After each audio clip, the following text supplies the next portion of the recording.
All right, so you all right, it's 6:35, October 26th. It's open our work session. And what do we start? Roll call, was that first? Pledge allegiance. Pledge first? Well, one or the other. I'm probably backwards. Pledge allegiance to the flag of the United States of America and to the republic for which it stands, one nation, under God, indivisible, with liberty and justice for all. Excuse me. Roll call now. Let's do roll call. You're easily. Okay, so Vice Chair Brown, Here. Don DeZellem, Present. George Jones, Here.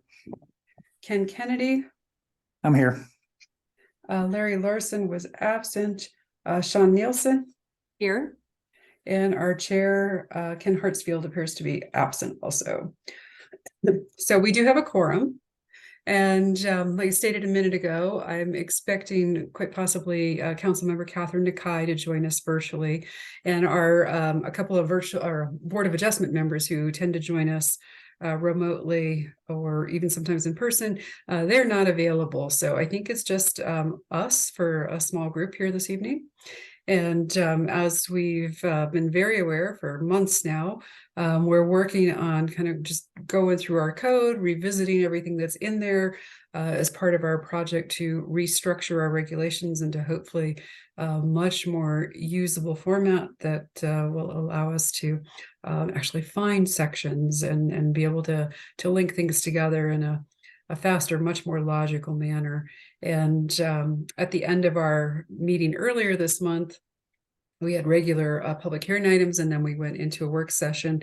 And at that time, it was very short, but just enough to get started in chapter 3 of the proposed code. And so virtually we have joining us this evening, Jen Gardner, who's been leading us through all that, and then her associate, Claire McWilliams, who tends to take copious notes for us. So with that, I think we'll just turn it over to Jen. Yeah, thanks, guys. I am having a little difficulty bringing our document up at the moment. Can you hear me okay? Yep. Ken. Okay. Yeah, that So part's we good are- tonight, Jen. What, that part's good? Okay, we got that going. Claire is helping me here, so we're going to try to get the document open. It's just my computer refuses to connect to our network. So been working on it here for a bit. Let's see if we can get it going. No problem.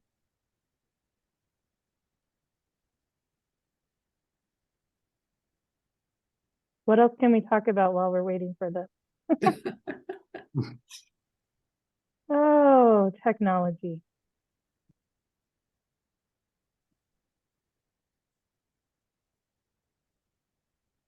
Yeah, Dave and I did a test run earlier today, and I demonstrated to him clearly that however you're supposed to use this stuff, it conspires against me. And I think he was a little appalled at the workaround, but relieved that it worked.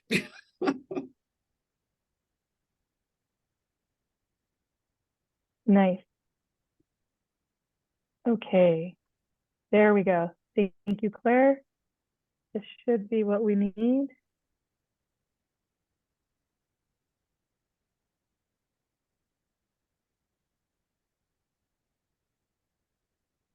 My goodness.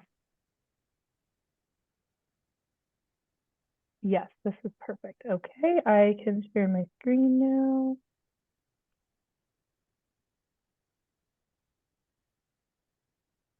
The right document.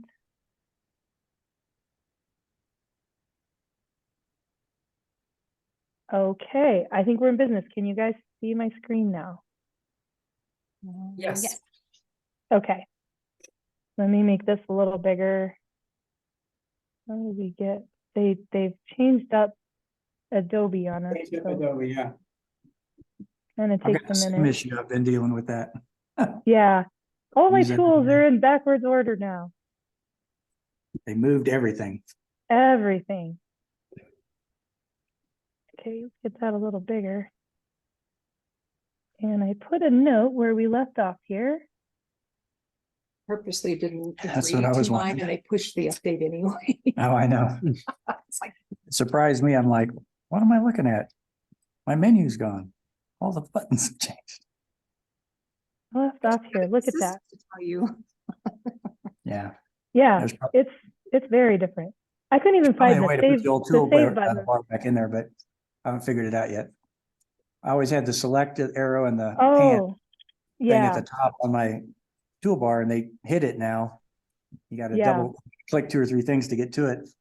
And anyway, no, I'm doing the same thing. I'm trying to figure out, like, I did finally figure out that that comment add or button is right here, but they've moved where the save buttons are, so you have to go all the way over here. So anyway, all right, we left off on grading. That's where we were going to start off this time. So oh yes, so this is another one of those comments. This section appears to be embedded within another section. So the suggestion was to pull it out one level, so to speak, so that it's the beginning of a new subsection. So any comments on that? Good to go. And then similar to some of the comments we saw last time, just adding or changing this to purpose and intent so it's consistent with other sections. And then adding some language for the purpose and intent. So the purpose of grading regulations are to provide requirements, objectives, and standards related to the grading and land disturbing activity areas they are intended to achieve and meet the following objectives, and that continues on. And standards. So kind of some suggested language for that purpose and intent statement. We all good with that language? I'm Yeah, fine with that. Yeah. Good. All right.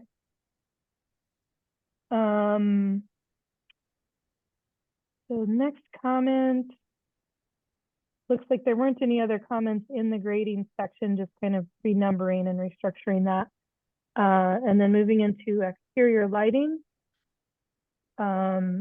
After the title, exterior lighting, add the following purpose and intent. So for consistency, getting a purpose and intent statement in there. The purpose of the exterior lighting regulations are to provide standards intended to minimize the impact exterior lighting may have upon adjacent properties and public rights of way, while allowing for the reasonable use of exterior lighting for the safety and security of property. Any thoughts on that one? We need to have a purpose and intent longer than the section itself, which is pretty self-explanatory. So simplify that? yes, please. Okay. Got it. Okay, I need to do a little sidebar related to lighting. Because I've been recently dealt with an issue, concern, complaint from some residents here in Woodland Park. And the bottom line is they have neighbors that have lights on their houses that they consider too bright.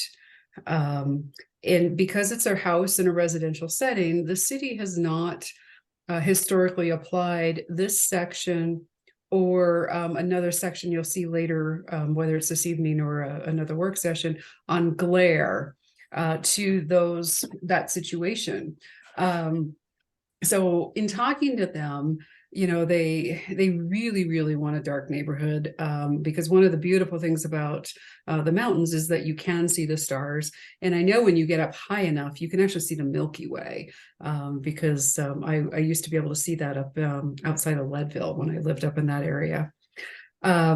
So in talking to them, I've really tried to educate them about what it takes to develop an entirely new section, get it adopted, and then implement, especially if you're wanting existing buildings and properties to then comply with the new standard. That's a pretty lengthy undertaking.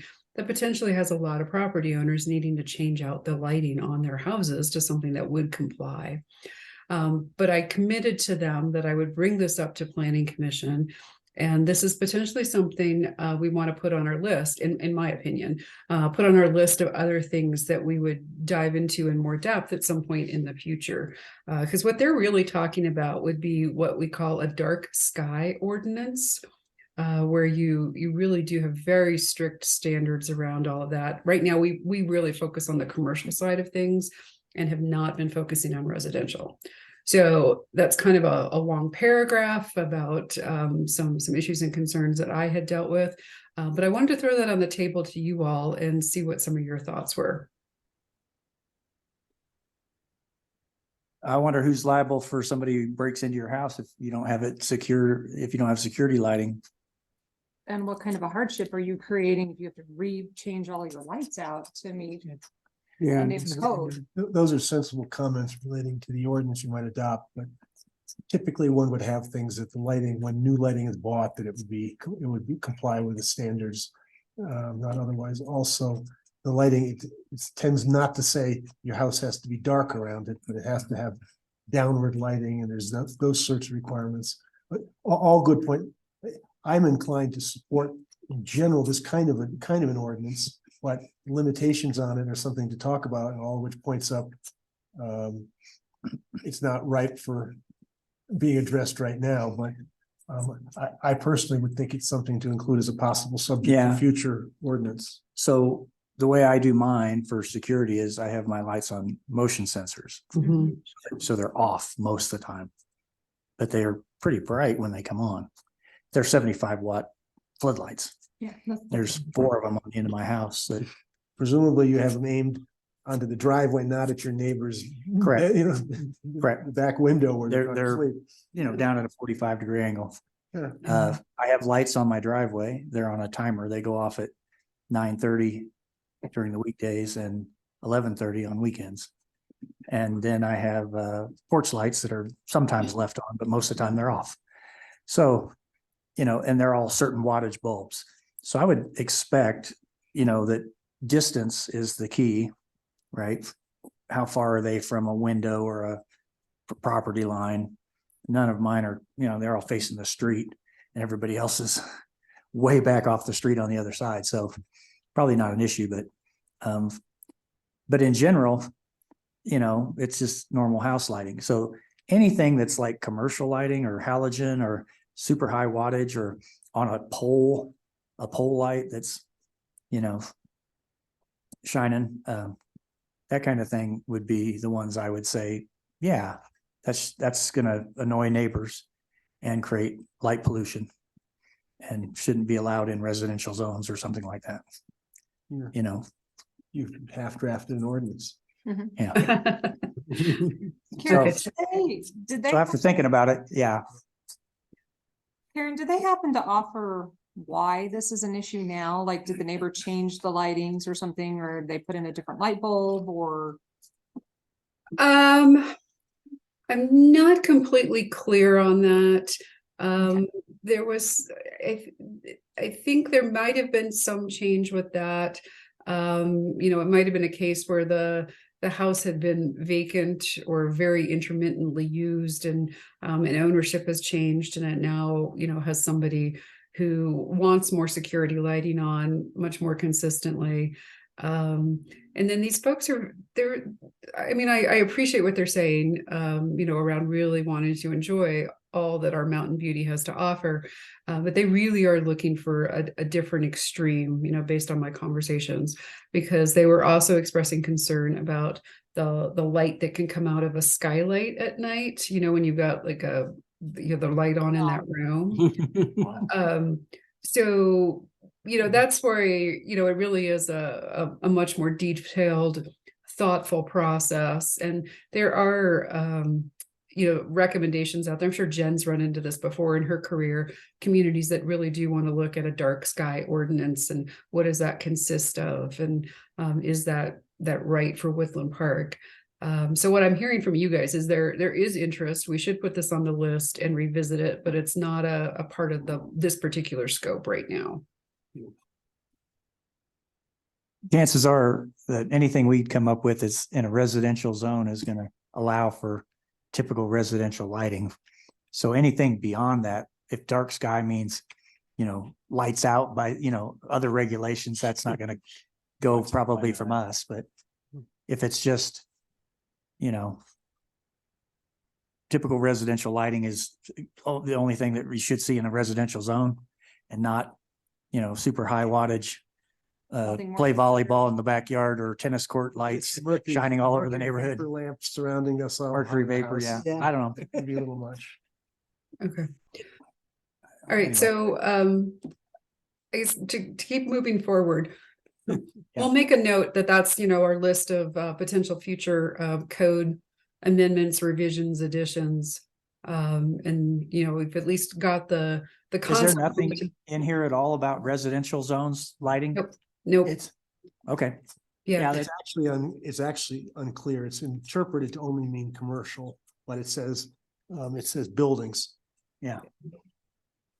yeah, and that has been applied to, I believe, to like multifamily situations, like Trail Ridge Apartments.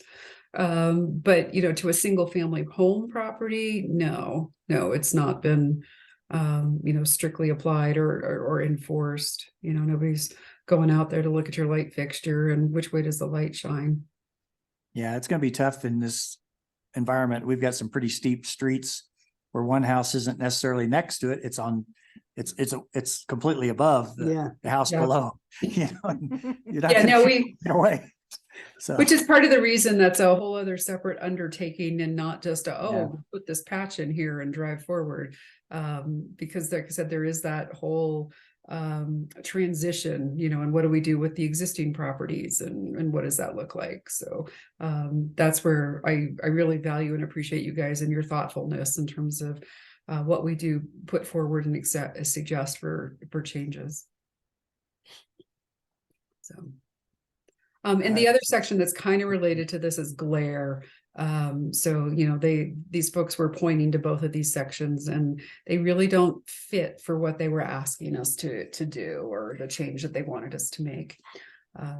So anyhow, that's my one thing I wanted to make sure that I got on the table here this evening. Yeah, and Karen, this line that we have added, so we all might want to look at this and see if we want to keep this in or not. It does get you towards some dark sky principles. Keeping your color temperature 3,000 Kelvin or less, and then the full cutoff. So do we want to keep that in? Okay. We do want that because we attach that as a condition to all our conditional use permits, and that's something that Perfect. we've behind the scenes been doing already anyhow. So Awesome. nice to have it in there. Good. Okay. I just didn't want to cross a boundary between those two. So thanks for that. Yep. This was just a little note right here to remove the word lighting and replace with exterior lighting standards, which I think makes sense. This would be a new subsection on exterior lighting standards and then go through the one set of standards that we have. So any other questions, thoughts, comments on lighting? all good here. All right. Fencing and screening. Again, a new purpose and intent statement. Another long one. So the purpose and intent of this section is to provide regulations, standards, classifications, and procedures for fencing and screening applications intended to minimize the visual impact of specified uses. I think there's something missing there. May have upon, that visual impact of specified uses may have upon adjacent properties and public rights of way while providing the safety and security of the property.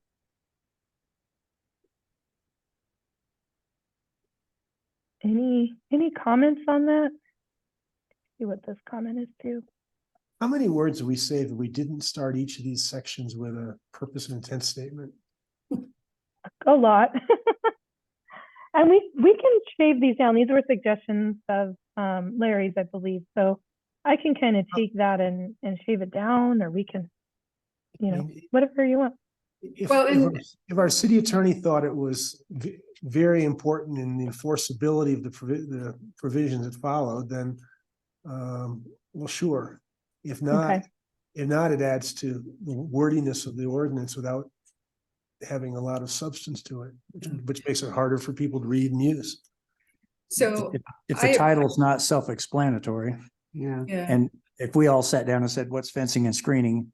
And we all understood it the same way, from that, we probably don't need it. But if we all had a different interpretation of what that paragraph covered, based on the title, we might need something more clarifying it, but But wouldn't that be our definitions though? I mean, Yeah. isn't that? I don't know. yeah, no, you guys are all tracking appropriately in my mind, that, yeah, it is a combination of, well, what is the definition of fencing? What is the definition of screening? And I think in general, we need to look at this, this section of standards, and is there better purpose language that needs to be at the very beginning of this chapter, or any subsections within this chapter, that would apply to a variety of standards. So yes, we probably do need more purpose statements, or maybe just a more robust one at the beginning. But I think at a staff level, we can finesse that based on your comments and have that cleared up for what comes back in the next cleaned up version. Yeah, because I think finessing would be fine. I kind of agree with Lee. If we're looking for 600 word count and I've got to, throw some fluff in there to get to my 600, even though I made my point at 4, then we're just adding a lot of extra. Yeah.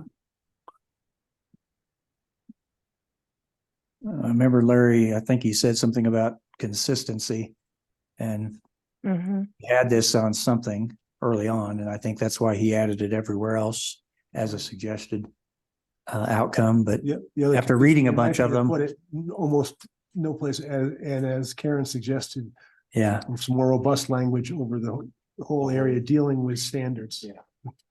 but I think the original, or I'm speaking for Larry, but he can change it if he wants to, but I think he was thinking consistency is why he wanted to Mhm. add it at the beginning of each one. So consistency, if we don't have it at the beginning of each one, is just as consistent. So, He did want consistency, but I don't think it has to be wordy consistency. Yeah. those are his words. I- Mm-hmm. I'll stand by that. And they're fine, And, but it does and- add a lot of, not a lot of detail, but a lot of just words.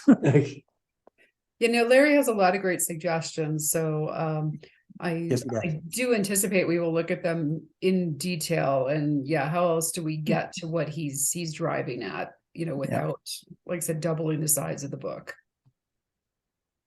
Absolutely. If I was a betting man, I'd bet he spent more time on this than any of the rest of us probably combined, but For the record, he did report he has gone through the entire chapter 3, so he gets an A++ for doing the homework. oh, I know. He's the guy who spends the time and has the experience, so Yeah. don't want to shut him out, but just that may be the other direction, maybe the one we want to go with on that. Started to Good. jump past vision at corners. I had 2 items.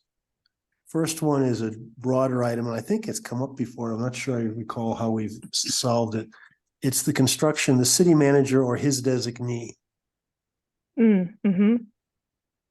Do you mean the city manager or the designee of the city manager? Right. I What do you want there? I would like us to avoid language which is, I like to have gender neutral language without having to go to adopt the plural for singular. Would you be comfortable with there? That would be a double plural. Yeah. One possibility is city manager or designee. Mhm. That's slightly vague. But, or his designee is really in 2023 is not the way legislation should be written. But to be consistent. we'll have to No add it argument. over there. Well, no, and I think I think this construction appears elsewhere. Yeah. It's been several places, yeah. Yeah. Yeah, I do feel like we had that comment come up on a previous chapter, so if city manager or designee works, I think that works I think so, just dropping his altogether. Yeah, Yeah. Yeah, it's funny. We've changed codes over the last few years to there, and now that's actually a pronoun, so it doesn't work as well. So, um, The other comment specific, this is specific to the vision at corners. The first sentence is dealing with tree planting, sign, fence, or portion thereof, or any type of obstacle. The second sentence deals with both all fencing, shrubbery, landscaping, trees, signs existing at the passage of the ordinance, and such fencing, landscaping, trees, or signs. Whatever the list is, there's no reason those those three different lists shouldn't be the same. Yeah. okay. You could be plant, sign, fence, or any type of obstacle. I'm taking off the first one and then repeating it, but we don't repeat it each time with a different list. So if that works, plant, sign, fence, or any type of obstacle in the first reference, then substituting that in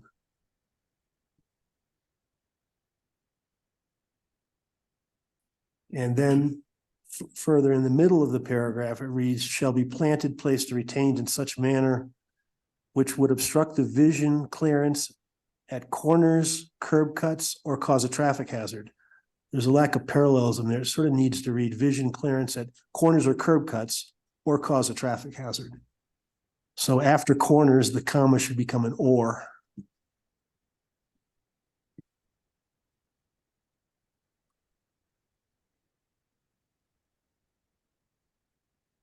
I am not tracking where you are yet. Oh, here we go. There you Vision clearance at corners. Or, At corners or curb cuts or cause a traffic hazard. okay.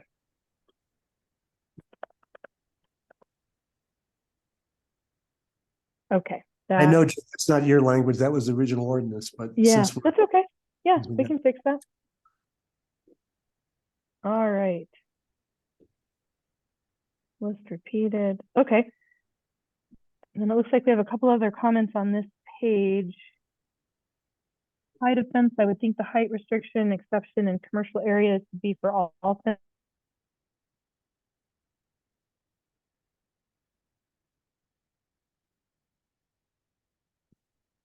What was that, Jen? yeah. So in commercial zones, we're limiting the height of fence to 6 feet. Or industrial. 6 feet unless they want to put a couple feet of barbed wire on top. That's the existing ordinance, whether it's I know. it's good or bad. It's All my industrial projects are 7 or 8 foot fences, yeah. and then barbed wire if you want them. They consider 6 That's such a foot great demand. not a very good security fence. I just hate to wondered if change that it. was old, because that's not what most people want currently. But we don't have any seriously industrial zones, so I'm not worried about it. I just mentioned it for the sake of, is that an old number, and do people want higher fences? I do notice that some of the utility items that are fenced, the electrical yard over by the Stone Ridge area, the water pump on the county road leading to my subdivision, are all higher fences than 6 feet around them. So, I just thought that number, I haven't seen 6 foot fence go in a while. Everybody's putting 7 and 8 foot fences in around stuff. So I just brought it up. I don't care if we change it because there's not that many zones, and if somebody wants to ask for a exemption or an alternate approval, There is a provision in 3.03.1 for administrative exemption, which one doesn't. Yeah. So anyway, that was just my comment. Don't need to change anything. Yeah, those things all come together. So like Lee said, there is the provision for administrative exemptions that get looked at. And then Dave also reminded me that fences over 7 feet actually require a building permit in addition to the zoning authorization. So Maybe that's why. that's how the sausage gets made. All right, guys, sorry, I lost my internet connection there for a second. So I hear that fences over 7 feet require a building permit. That's just an FYI, Jen. We were talking about trends in the industry and how a lot of times really heavy industry they want much taller fences to start with. Based on my experience in another community, I know prisons really like tall fences. Yeah. So For the Some razor people wire. around. Yeah. And it is pretty common to have a cap for building permits. Usually it's 8 feet, so you guys are a little lower, but That's my experience. as this well. is consistent Yeah. with some others. standards I've seen in other communities I've worked in. So I don't think we're that Yeah. far off. No, I've seen 7. I've seen 8 more than 7, but I Mhm. think you guys are in the ballpark, so I don't think there's any need to change it. Do we need to add that small plug that if you're going over, you need a building permit? Or not a building permit, but a I don't- permit? I don't think so. I think we're okay. Because that actually shows up in the building code. Okay. Okay. There's a comment here, add to the end of the first sentence. Let's see, let's read that first sentence. There shall be a solid fence buffer with a height of 72 inches for all commercial and industrial lots, which have a lot line which abuts a residential lot along an abutting lot line or to a location suited to provide better screening and buffering between the two uses was the suggested addition.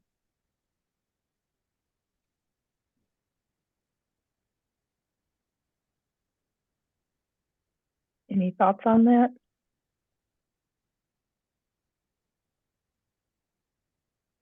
So why was it highlighted or commented? That this first sentence ends with talking about buffering, which abuts a residential lot along that abutting lot line.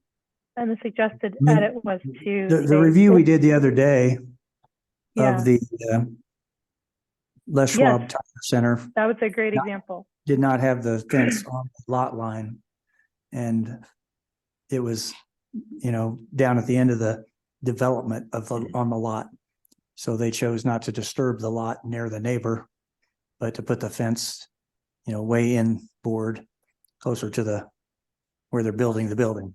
So this would allow for that condition. Maybe that's what Larry was thinking. So I'm fine with it. Yeah.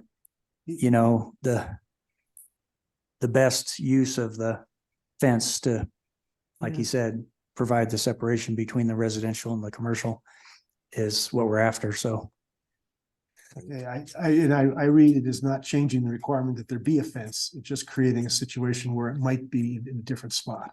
then on the As long lot as line, that's the correct. case, so I think it's decent wording to get there too. Yeah. I actually think that the gentleman who sees the trees would rather have that than somebody else's fence go in.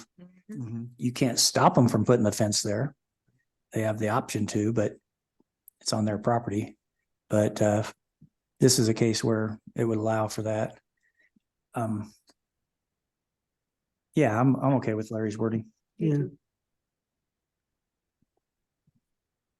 Okay. Hey, Jen, there was a Yeah. comment, looks like Ken has a comment up there on the barbed wire.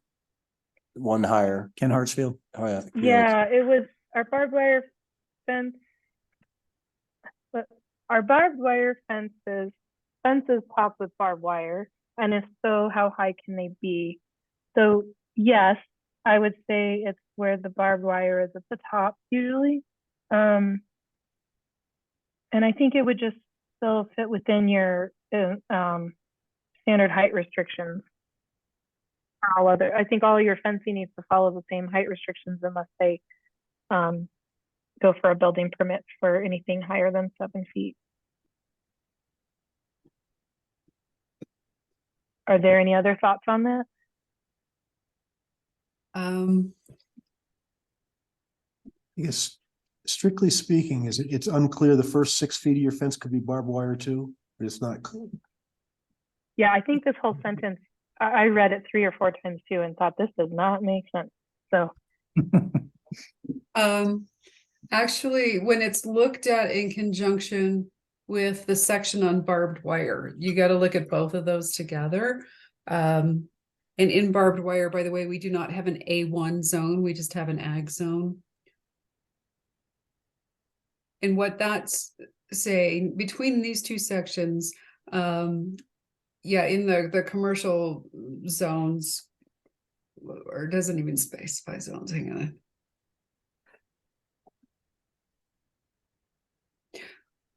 So barbed wire is permitted above 72 inches in commercial and industrial areas for the purposes of security. And then otherwise, if you want just a barbed wire fence, you have to be in the ag zone. And then when that ag zone borders another district, you know, like a residential zone, then it says adequate provision shall be made for safety. I actually ran into this on the Eastern Plains where it was actually the edge of town. So on the other side of this person's property was a piece of ag land. And, you know, the folks from the city moved in and they called and they were horrified that not only was there barbed wire, it was electric. So it's like, well, we can get you a permit to put up a solid fence on your side so the kids don't touch it, you know? You can read it. It's not all that clear that it's, but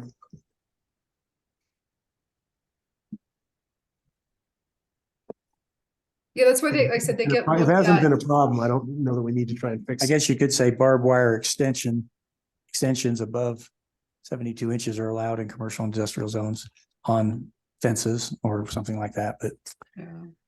but not all barbed wire fences. For Or what it's it's worth, we're not Yep. having for what it's worth, we're not having an issue implementing Right. this provision of the ordinance. This is actually one of the areas that's actually pretty clear to staff. So I guess I get a little nervous that trying to fix something that's not a problem might create a problem. No, that's fine. It would be absolutely unheard of, I think, to have somebody say, I want to put an all barbed wire fence around my industrial or commercial property. But they do like to put the barbed wire at the top of a chain link Yeah, fence They do. or some other kind of wrought iron or some other fence material. So yeah, you shouldn't have any trouble leaving it like it is.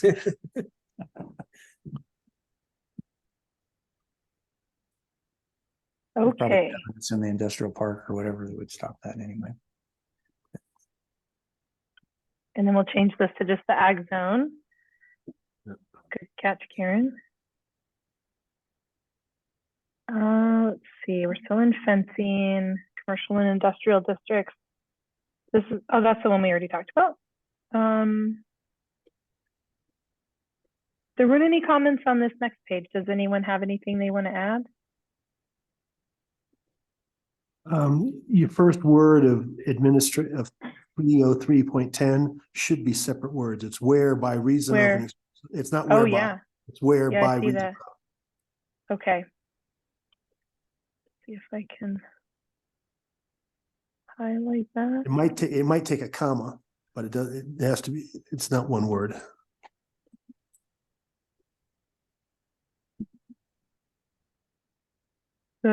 Good catch. Anything else on this page?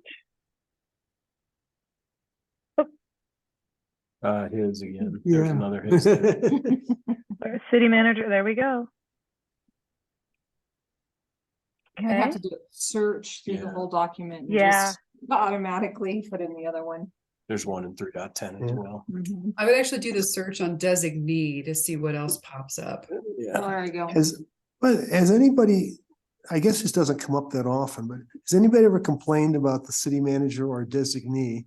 That's probably the planning director, giving an administrative exemption where there's no requirement for notice or to other people? Other than the guy who potentially receives said exemption, no. Because we had, yeah, on a couple occasions now, they had very unusual conditions. And what they were asking for was larger or to a greater change than what we were comfortable with at, at that administrative level. So we're able to either convince them that this was going to be okay, Or they always have the option then of appealing that decision to the Board of Adjustment if they're really, really unhappy. But I've not had that happen yet.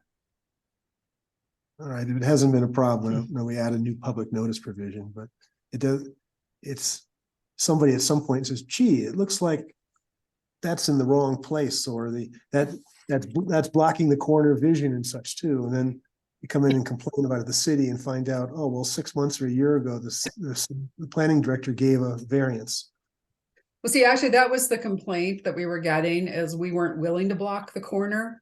So they were really kind of grumpy about that, but they've not filed their appeal to the Board of Adjustment. So I don't know if that's coming at some point, or they've decided to deal with what we did determine was appropriate. So. Okay.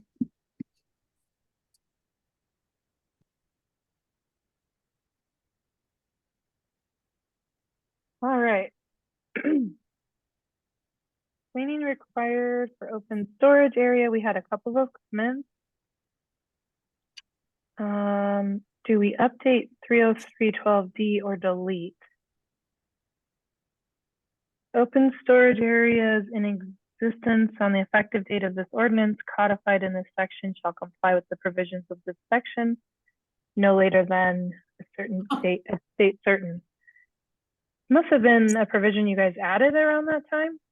I mean, once we put this out, it won't have been codified in 1993. Right. So right. the date has to change, or we just delete it. I think- agree with deleting. Yeah, I think you can delete. Karen, are you okay with that? It's been a couple decades. I think we're okay. Only a couple. 3. Yeah, no, 30 it's years, like 30 30 years.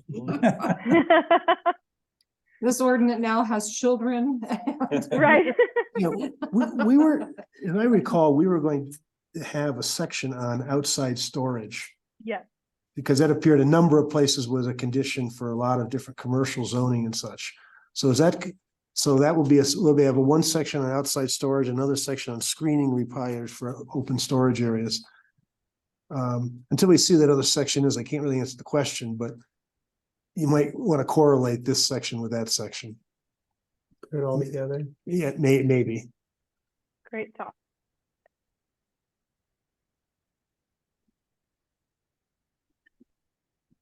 Because the main requirement of an outside storage section is going to say, you must have a fence at least a mile high with impermeable barbed wire so that no one can see. And facing into the property, not part of. Yeah.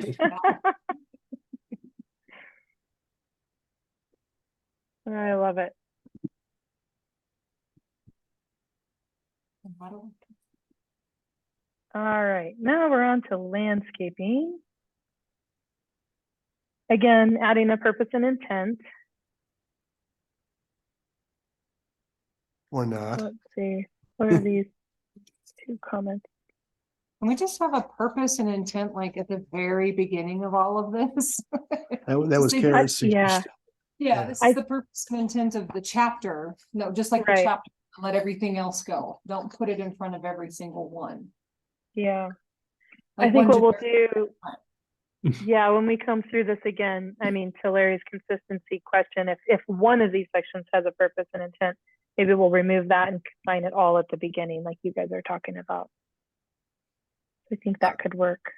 The other thing I think we're gonna do, Jen, is maybe look at all these different topics.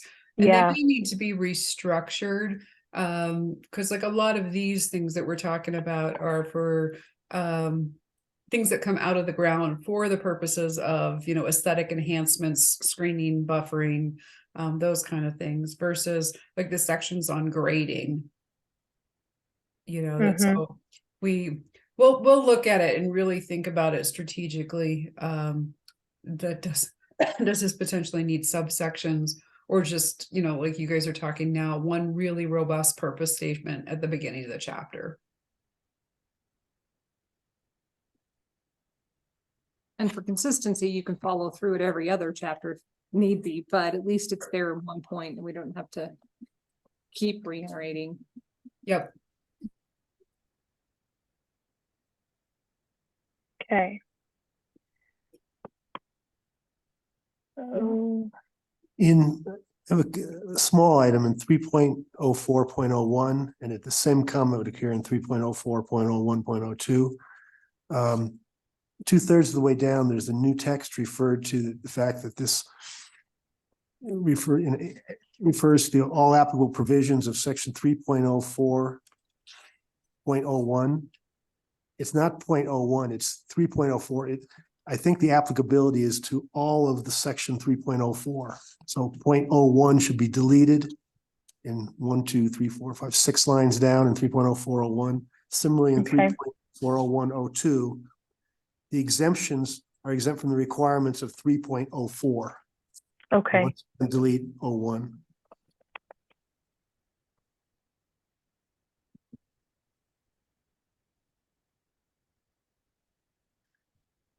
okay, got it.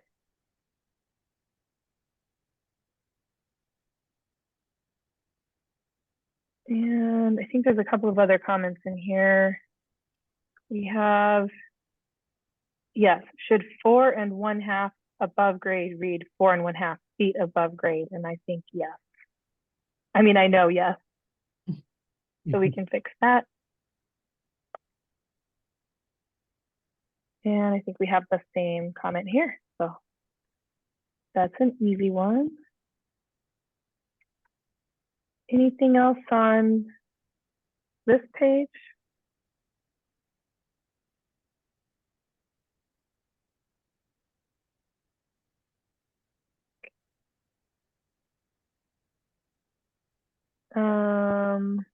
Sorry, let me see where we are. We're still in the landscaping. No comments on this page. Any other thoughts? Then we get into parking lot landscaping. Again, no comments. Building perimeter, no comments. I am curious. Yeah. What's an example of a parking lot in Woodland Park that complies with this parking lot standard?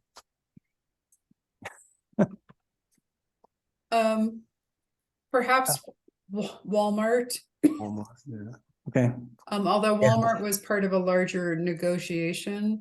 So I don't it know. does have islands and it does have shrubs and stuff. But I was gonna say, I don't know that it has the degree of If you have- landscaping within the parking lot. So they might have put some of that more around some of the perimeter than Yeah. in the middle of the parking lot. The parking behind the Deer Lab has landscaping. Does it? Okay. I believe Tractor Supply does also. Right. Yeah, yes. This is part of what we were looking at with Les Schwab. 1 tree for every 10 parking spaces. I don't think. It's not a big standard, but that's what it is. Yeah, okay. Well, and to be fair, do they have to be alive? Because there's some there, but they were never watered. Actually, I appreciate that reminder because we've been trying to get them into compliance, but have obviously not been successful yet. And we lost the growing season, If a so parking space is 10 feet and you gotta have a tree within every 50 feet. And 1 tree for every 10 spaces. Should be every 5 spaces across the parking lot. There's a tree. And I've been to Tractor Supply a number of times and never been in the shade ever.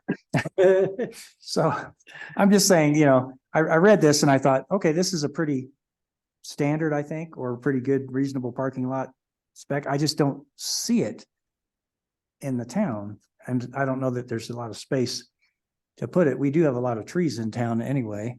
But anyway, I just was curious. It just seemed a little more than what we actually get on any of these new parking lots for businesses and so forth. There's a lot of like bigger ornamental grasses planted too. But I think they're. Okay. Agreed though. Moving on. Okay, moving on. Let's see. This is pretty standard. So now we're on to parking requirements. again, the purpose and intent that I think we're gonna just move to the beginning. Why is it no longer parking and loading?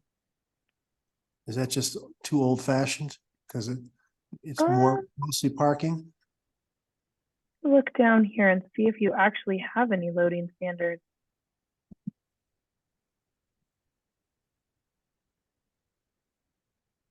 I think it's pretty parking heavy. We can keep the loading. I'll make a note here to, when we look through this, see if here's loading and unloading. So yeah, we can change it back to parking and loading. Not a big deal, it just was a change, so. Okay. Yeah, It's probably one of those that in this day and age, they just naturally go hand in hand. And that's my thought, is it's just updating language. yeah, and I see it both ways in code. We primarily see it just as parking requirements because the loading is kind of inherent in there, but I'm happy to go whichever way. People prefer to get rid of it, that's okay with me, whatever. Just call it parking requirements. Okay. Let's see. Yep, just that comment. And then here, we've got that 1993 reference again. Might have to search for that section too. Yeah. Well, this But one where just was- speaks to the effective date of the ordinance codified, Yeah. but that kind of should be at the beginning of the whole ordinance, right, Karen? Well, for what it's worth, I don't remember what I was looking for anymore, but in 1993, yeah, there was a lot of ordinance work that was done, and it was done through a series of ordinances as opposed to one large one for the entire zoning regulation. So I think that might have been part of the strategy to make sure that things got adopted. So that's why you are going to see it probably more than once, is that parking was probably one ordinance, landscaping was a different ordinance, fencing was a different one. And so that's why that shows up like that, is my thought. You bring up an interesting point. Do we need some declarative that exempts or covers pre-existing conditions throughout, for anything that we're changing? I think that was already covered in chapter 1, maybe, Jen? It just says anything prior to the release of this code, Yeah, the effective date of, yeah, effective date. Okay. that's pretty normal. Kind of what that was doing for this specific section. And I Right. thought there's probably something that does that for the whole thing. So. Yeah. Yep, I remember, I think it is in chapter 1, and it does allow for this type of language to be removed. So Or I maybe think we're just good check there. Nina then and make sure Nina's okay with. Yeah, I did make a grandfathering, note. messing up I made a something. note to just read through and make sure it makes sense, so we don't. Yeah. All right, we had a couple of comments in the parking table. Do we define what usable floor area is, and what does ambulance service, or why does ambulance service just reference floor space? I agree with that one. I think we need consistency. So if we're using floor area, I think it should be floor area throughout, and then we need to make sure it's defined. But are there any other thoughts on that? No, it just making it cohesive. It's different in different places, you'll see. Some of that depends upon the use sometimes. Quite honestly, because when you've got like a warehouse with an office, to get to like how many vehicles do you need? They may be looking at, warehouse square footage. Versus a retail store like Walmart, they have a very small stock room. It's really more just a loading zone, and all of their stuff is out on the floor. So that's why they're probably, I've used to seeing it as sometimes it's net square footage, sometimes it's retail. There's different ways to clarify what part it is that you look at, because that's where they're getting to, like, what generates the people that then need the cars. that was probably not the best explanation. Jen might be able to do that better. Are you? No, that was referring to actually the- pretty good, Karen. So more, Walmart might have something different than McDonald's will because based on who's eating and who's doing what with what, right? Yeah, restaurants a That's lot of what I'm times saying. look at how many seats there are. Like the clinic looks at, or a hospital potentially looks at bed space. Like in the clinic one, it says 2 parking spaces for each bed, or 1 parking space for 150 square feet of usable floor area, whichever is greater. So there's more than one way to get there, depending upon what's going on with that particular use.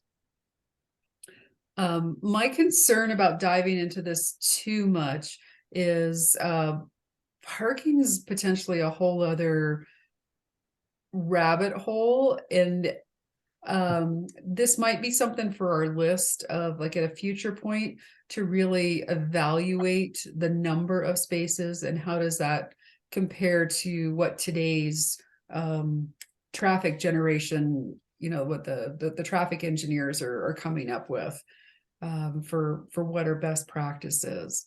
That's potentially a subset of a project is my thought. Yeah, so when I read this, so much of this is usable floor space, and I really don't like that. I would rather have it be based on potential, parking of cars at the business or establishment.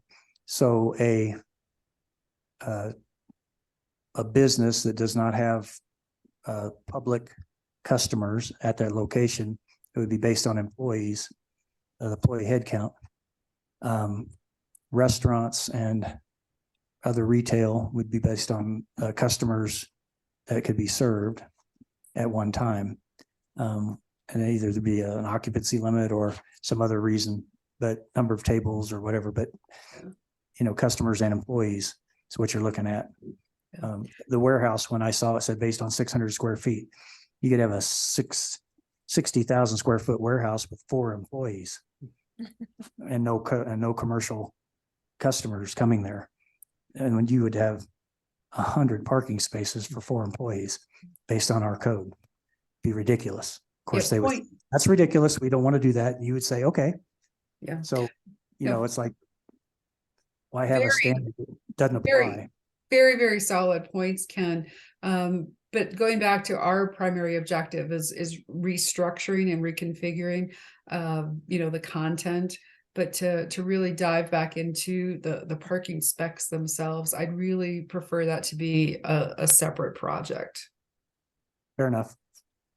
I'm okay with that. Yeah, I think the one thing that I might recommend, Karen, I agree with you wholeheartedly. I think where it says 400 square feet of floor space, we should keep that 400 for now, because it does open a large can of worms, and I think it's a bigger policy discussion to change those metrics. But Mhm. maybe what we want to look at is where we're saying square feet of usable floor area. I would like to change floor space to floor area, probably. Probably. I know. I'd probably I know- okay with that, but I'd want to read. Okay. You and I should Same read through the here. table. Yeah, same here. I want to make sure we're not, that isn't changing the intent of anything. I think that's the only one. The rest of them are all say floor area, If we're not from what I gonna, can see. if we're not gonna delve into it, let's be careful about trying to make some little fixes here. Well, that's my other thought. Yeah, Yeah. Quite honestly, is like, well, We should just skip it So- all again. Way This back in is- the original, we were just gonna restructure it and not change a bunch of stuff. So yeah. I'm okay with that. Exactly. The other piece of this is if somebody, we have so many uses that require a conditional use permit. So, if somebody's really not happy with the standard that's required, they may be proposing something different through that CUP process and providing justification for what they think it should be.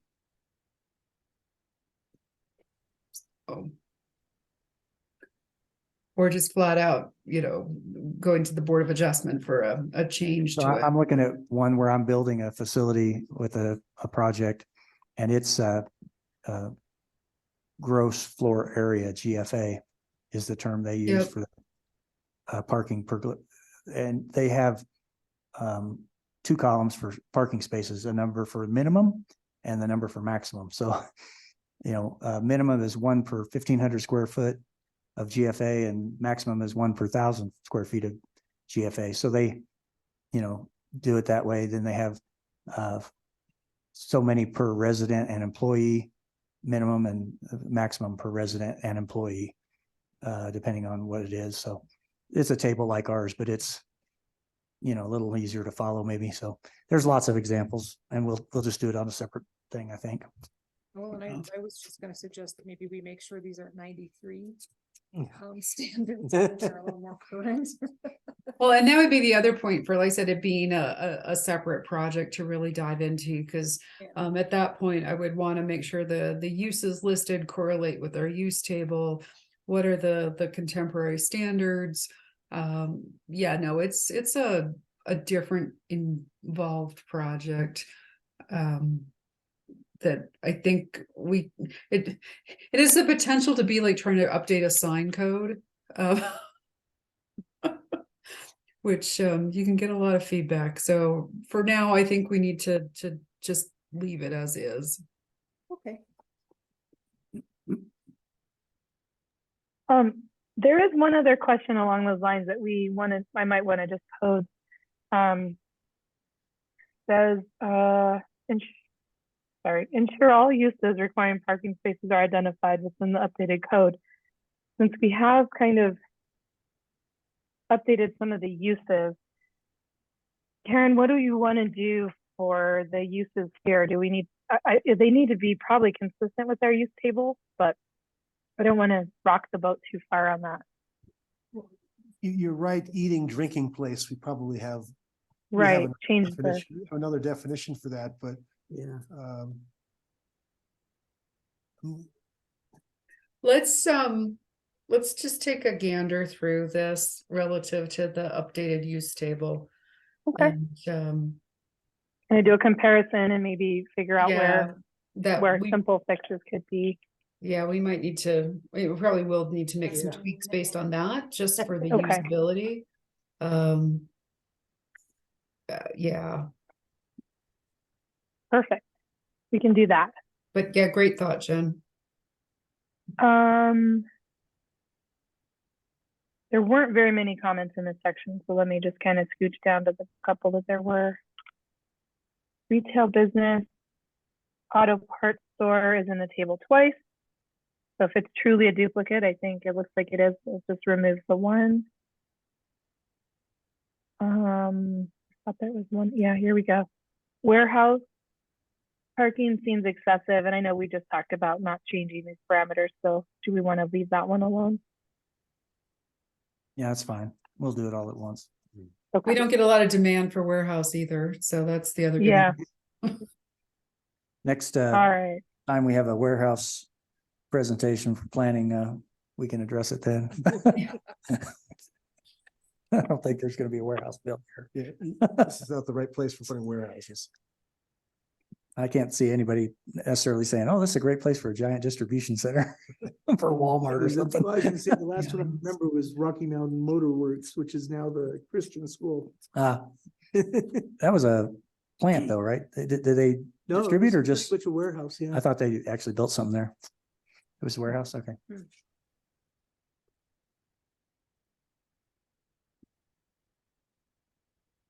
All right, it looks like our next one, we are talking about off-street parking layout, but then it looks like from the comment that we don't actually have that section, so just need to make sure we update that reference.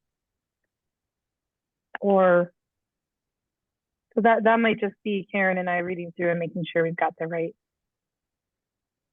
thing referenced there.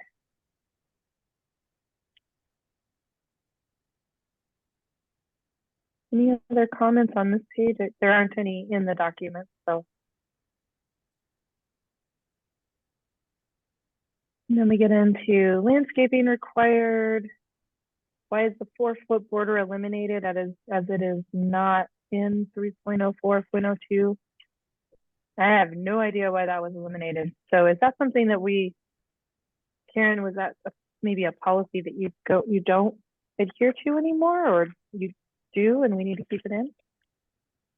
I have no idea. Okay.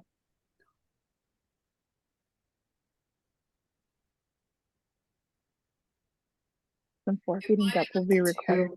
You know, when I just read it from that common sense thing, it may be just the fact that that 4 feet's pretty narrow and may not be enough to provide, I guess, adequate, depending on what you're planning, you know, adequate area for root systems and such.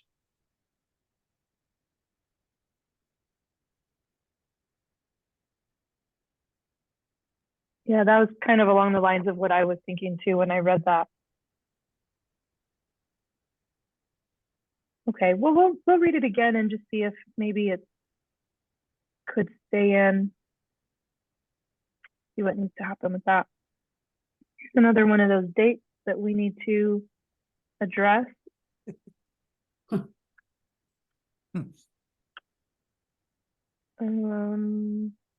this one? Modified date. So these two are about the date. I think we just eliminate that probably. I'll need to read through this here.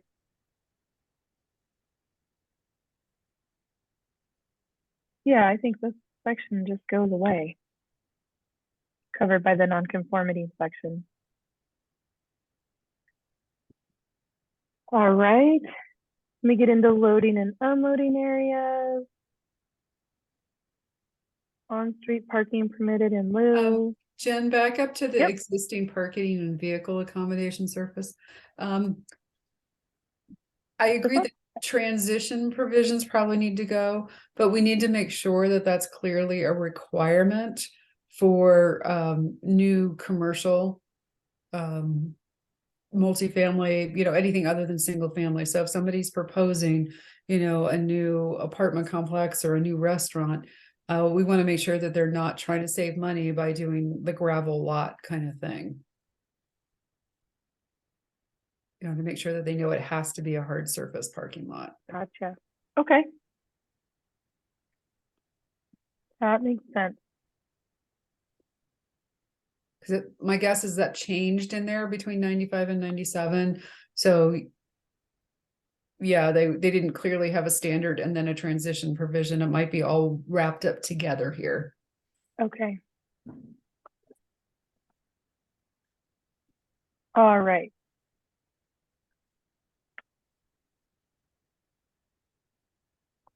Now, loading and unloading. Any comments on this page?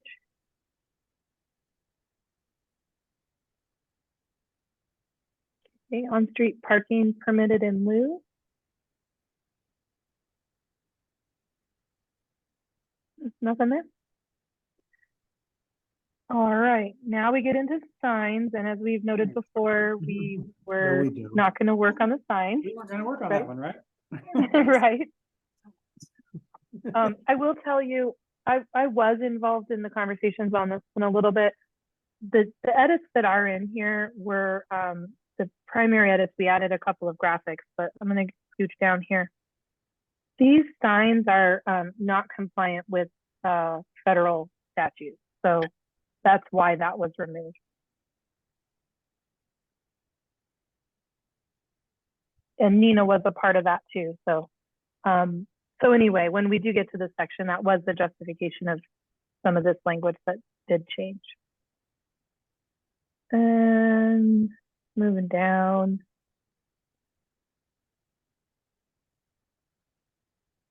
That helps us get through a big chunk, doesn't it? Okay, you get to page 66.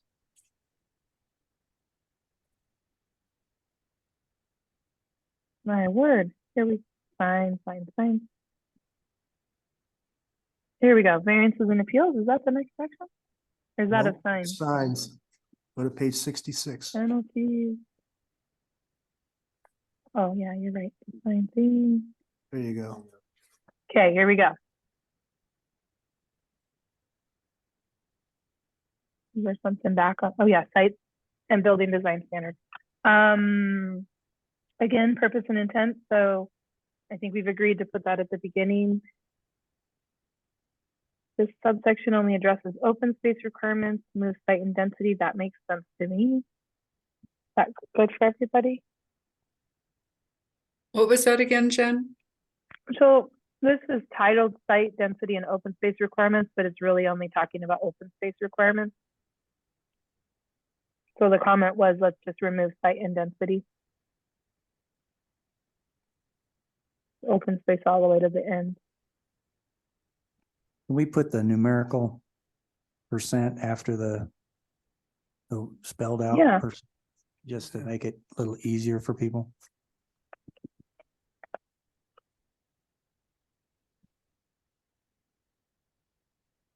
Karen, did you get that now? Do you think that's a plausible change to take site? Was I don't there know where the language- site and density stuff went, but, Yeah, or I was was. gonna say, was there language around site and density, or it's gone? What- Yeah, there isn't any in here. This is one of the charming things of our code. What the title says and what's going on behind the scenes do not always align. Right. They just don't, which is part of what makes us crazy in terms of trying to work with it. And I think since their thing is you were only talking about open space, let's just stop site and density and pick it up somewhere else where we are, Mm-hmm. which makes sense to me. Okay. We can do that. Or if we don't have any site density. The words site and building design standards. The building design standard is the structure. The site is the standards for the site. Fencing, stormwater management, landscaping, open space. So open space is part of the site. It's a subset of site, so it could be construed that way. Anyway, that, 3.07.01 in any event deals only with open space. yeah, That ought to give us a clue to what we call it. I agree. It's simple, you got it, you're right, it's simple. But the title stays the same, site and building design standards. Oh, 3.07. Yeah, Okay, but- 3.07 The 3.07.01 is is open space requirements. requirements. I agree. That makes sense, Jen? Yes, excuse me, yes. So this would just be And open space requirements like that. if you don't put in the percentages Ken mentioned, I think it's Yeah, that's fine. easier to read. Okay, yep, I've noted that to add the numerical All right. references. All right. Building placement and layout. Again, asking for a purpose and intent statement, but we've decided to go a different route. Another purpose and intent. We probably added 3 or 4 pages of purpose and intent statements here. Same. And purpose and intent. This one is unique. We might need to keep this language in here, but we can work on that and see how it ties in. And this one, I think we potentially need to go back to whatever ordinance adopted it, because I don't. It's kind of an oddity to me in terms of how do we apply this section? When does it apply? Yeah, it didn't seem to have enough context. So, to your point, yeah, the purpose and intent might actually get expanded when we do that research.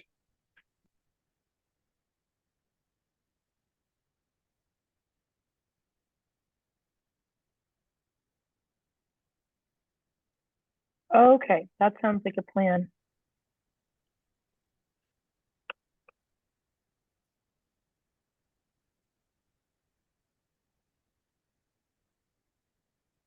All right. Oh, but by the way, Yeah. in 303/07/06C3, we have fencing and shrubbery in our preferred All lane, right. fencing and screening. Yeah, Your favorite word, Jen.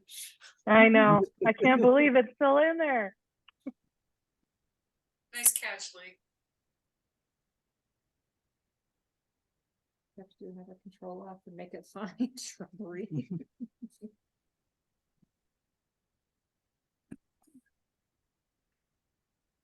All right, I'm typing so slow tonight, guys. All right. Um. Oh, there's the end of our document. How did we get there?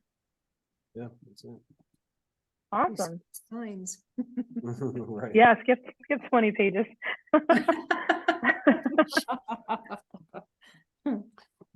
All right.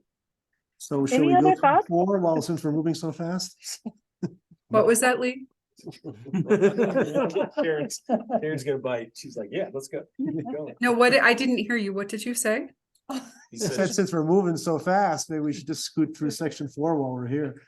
I think had we had time to get Larry and Ken Hartsfield's comments, that would make sense, but since they haven't participated and we haven't probably read it We ahead of time. But yeah, we should get Chapter, something done. We'll cover everything we cover on the 4th Thursday in November. no, so where we are in the grand scheme of things, we've actually already been through chapter 4, if I remember correctly. And now we're down to items that really need probably some significant rework by staff before we want to torture you guys with anything. And that would be the chapter 5 on subdivisions, and then chapter 6, which is the administrative provisions, which is really the process. Because a year ago when we were first starting into this, I'll never forget that conversation where Jen just very politely said, it's like, out of all the work we've done for you, your admin chapter 6 really could use some more work.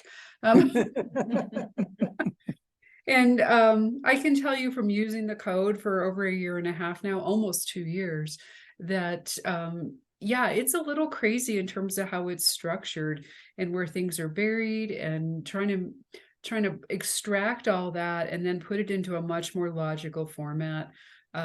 So the metrics are probably, I can see them being, clearly in terms of what they are, but in terms of the language and restructuring it, and it's gonna have to look very, very different, because this is probably the most troubling part of the code.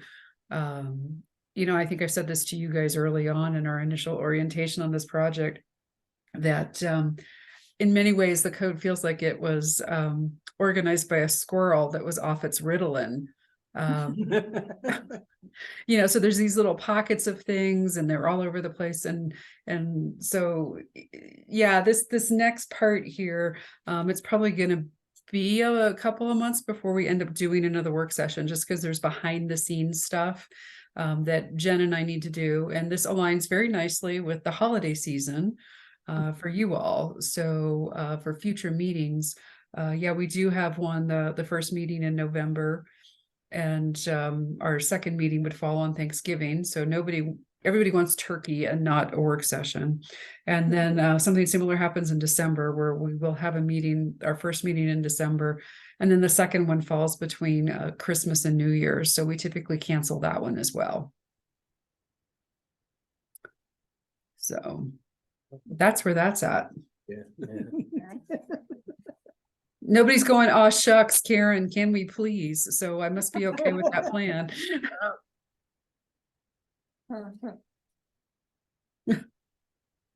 All right. More Well, reports. are there any other critical matters someone wishes to discuss, or matters less critical that we wish to Reports, discuss? if any. If not, Well, and then just kind of a heads up, you do have some pretty involved current planning applications. So yeah, the next 2 to 3 months, those are going to be pretty involved kind of meetings. So for whatever that's worth. But otherwise, enjoy the holidays. And yeah, we got one more regular meeting before that season starts in earnest. So that's all I have for you this evening. So thank you. Thank you. Thank you. thanks, folks. Yeah, and Thanks, Jen. I guess this workshop will be my is- last time to see you guys for a couple of months. So happy holidays. You too. Thank you. Our workshop is adjourned. Thank you all. Thank All right. you. Have a good evening. So Lee, Karen just scared